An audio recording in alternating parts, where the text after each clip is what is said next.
Today I just want to briefly let you know about some ABS wiring repair kits available here.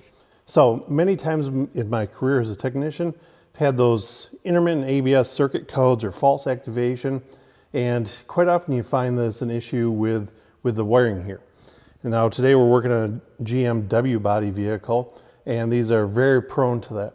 Of course, as the spindle is pivoting on the ball joint here, this wire is flexing. Also, as the control arm moves up and down, that wire also pivots and flexes over at the frame where it's tied in.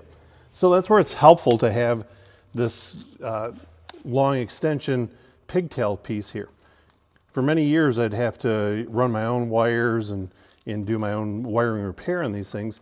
But now we've got this kit here, and it comes with approximately 2 feet worth of wiring, enough to get it back into the main part of the chassis. And we've got all the required anchors in place here. And so we can, just like it was from the factory, we can tie it down to the control arm and to the subframe. We can make our connections. We got some heat shrink connections there as well. And so we can really do a professional repair here. And now we can eliminate any of these suspected flex points in here.